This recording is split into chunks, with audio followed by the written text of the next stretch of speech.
Hello, everybody. Welcome to the round 3 preview. It's the GWS Giants hosting our Carlton Blues at Giant Stadium, Saturday twilight.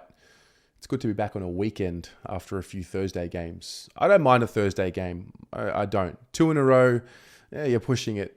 I think when you win as well last week, it gives you the opportunity to enjoy a win a little bit longer because you get the Friday and then the weekend to really revel in it. But I'm pretty pleased to be able to wake up at a normal time on a Friday instead of getting 3 or 4 hours sleep.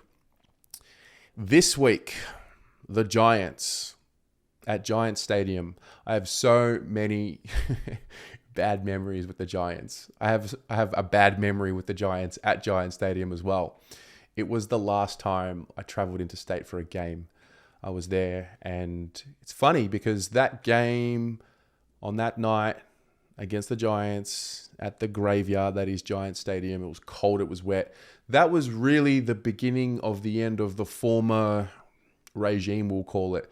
I think that was really the catalyst of the change. That was the beginning of the realization that, oh shit, we need to make more changes to the coaching group and the club in general. And now you fast forward 2 seasons and you look at where we are. Last year, obviously, we got the job done in Sydney at Giant Stadium. We also played them at Marvel as well. But it's the away game. It's traditionally, in my life, been the type of game where you start to hear things like, danger game, which it may be. Every game's a danger game. You can lose every game that you play. But I guess there's an acknowledgement to be made for where we've come from a few seasons ago. And really when I look at where we are right now, this is where we should be, on the upward trajectory, or so it seems. So yeah, the Giants have definitely been the cause of a lot of trauma in the past, but we're moving forward. We're moving on. Also around last week, watching that last 5 minutes, I'm really hoping that was the moment or the game where it all clicked. And watching all the key moments, McGovern's tackle, Lewis Young's mark, Harry Mackay's 3 marks, there's certain things there which I really took a lot of confidence from. And the big test now is, can you do it? Can you back it up against a side that the external will say you should be beating? And that comes with it, the mentality piece around the group and the professionalism around the group. I really do feel like this is an opportunity for us to get a really good solid win. I said this last year and maybe it came and bit me in the ass, and I've said it all throughout. I'm more focused on the wins than the percentage, but I do think there is an element this year around how we win. And if we were to put ourselves in a really strong position, like we did a few times last year, could we see it out instead of just slowing down, putting the brakes on, and then absorbing the opposition's best and making it a little bit more of a closer game than what it could be. Now, I don't want to assume that we're just going to blow out the Giants this week, because I think the moment you assume that is the moment you get caught up, and you certainly don't want the players thinking that. But surely from their point of view, they have the confidence to know that they are a better side, they can be a better side, and the challenge for them has and will continue to be how to stay in the moment and not look too far ahead. So I'm going to try and do the same. The Giants, I've watched most of both of their games. I know that they've lost a few stars, and with that comes the confidence that they're just a weaker side. There are some players in there that have stepped up and filled those roles. Nonetheless, this is a game I fully expect to win because of where I have us in the expectation standpoint in the majority of the season. And I really don't want to be here on a Saturday night or a Sunday morning reviewing a game where we're talking around our mentality and did we get ahead of ourselves.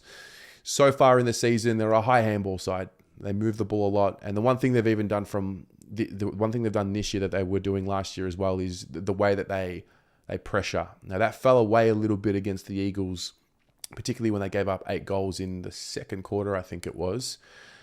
So I just see opportunities for us to really be able to make our mark. And that's what I'm looking for this week. I think if we can stick to our structures like we did last week and find the right balance between the inside game and the outside game, I think this can be a really important game for us to leapfrog and just to continue to reinforce the behaviors that we showed last week. Now, having said that as well, last week actually means nothing right now. It's done. Apart from the confidence piece of, well, can they win a close game against a good side, all of that, that's awesome. But the reality is it means nothing right now. So there's that. There are a few questions I have around the team this week. There are some things that I noticed last week, which I really enjoyed, and I wonder if we'll continue with, namely the use of Adam Saad. I love the way he was used last week. Really strong defensively, and then really hurt his opponent by becoming an offensive threat.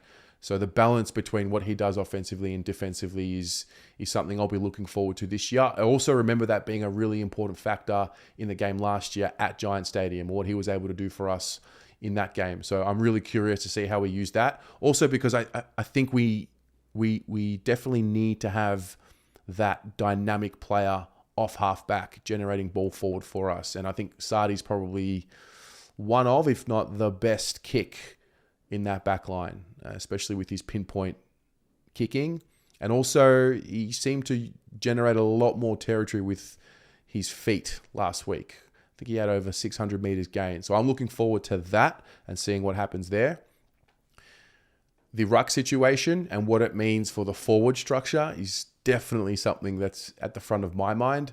The two ruckmen, it worked beautifully last week. Having said that, Pitto only played 53% game time. So I'm expecting to see that increase as we go.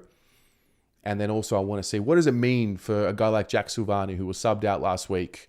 I don't know if I'm reading into it too much. I just saw it happen and I was just curious as to, what are we going to do with that third option at goal? It's 2 games in. We haven't had anyone really put their hand up for that third option. I look at that role and I look at it as being a Jack Martin, who's unavailable, a Jack Silvagni type, or is it a Josh Honey? I think Jack Silvagni sits firmly at the top of that list right now. Obviously, Jack Martin's injured, and Josh Honey, I don't know if he's pushing down or knocking down the selection door, but I don't know. So we'll see if that sub last week actually means more, and we'll see what it means structurally. I know Jack Silvagni, he helped us win the game last year in Sydney. He kicked a few goals last year, one late in the game, which really opened it up in the fourth quarter. So I'm curious to see what they do with that forward setup. We spoke about it on the show on Monday night around Voss making his changes, make a big selection if he needs to. We know this week that Hewitt is a test, could be available. So that's the next question. What happens if Hewitt is selected? Do you just go like for like and you bring out an Ed Curnow type? Do you keep Ed Curnow in the side and reward what he did last week and maybe drop a Jack Silvagni and then be a little bit more experimental with who plays in the forward line? I don't know. I know if Hewitt is ready to play, I would dare say he's in the side, no questions asked. So then you go to, all right, who's next? Because I don't think Corey Durden is going to be dropped anytime soon. He came into the side last week, and I think he'll cement his place in that side. I like the 3 small forwards. I like the fact that we have 3 buzzing, energetic small forwards and 2 Coleman medalists in a forward line. It's just that other piece. It's that next layer. Is it Tom De Koning? And if it is, can he hit the scoreboard? Or is it Jack Silvagni? And if it is, can he coexist with Tom De Koning and Pitternet in the side? So a few question marks this week. I expect there to be a job done this week. That's what I expect. I expect us to be professional about it. I expect us to have a good balance between our inside game and our outside game. I expect the Giants to keep it nasty, especially early on. I don't think this will be a blowout for 4 quarters. I'm hoping that it's, a bit of a tussle, because I do give the Giants a bit of respect. They're going to get Kelly and Whitfield back into the side. They're also a really strong side moving the ball from D50. So we'll see how they play Whitfield. He definitely has a good track record against us. Well, they both do. So there's that piece. Our defense, pretty confident around that and being able to withstand what the Giants forward line has at this point. The confidence, and that's probably the biggest trend I've noticed so far in the first 2 rounds. Our defense, structurally pretty sound. Having said that, I still believe we need a month. We need a month of football before we can really identify trends. And that's really where I'm at on that front. So what about you? What are you expecting from this game? How is it going to play out? Are you going to Sydney? And if you are, let us know. I'll be watching it from home. Saturday, we'll have the watch along. We'll have the fan cams right after the final siren. We'll literally go live straight away. And I look forward to it. Another round, almost 3 rounds in. It's crazy. It's all flying by. Chat to you in the comments. See you on Saturday. Go Blues.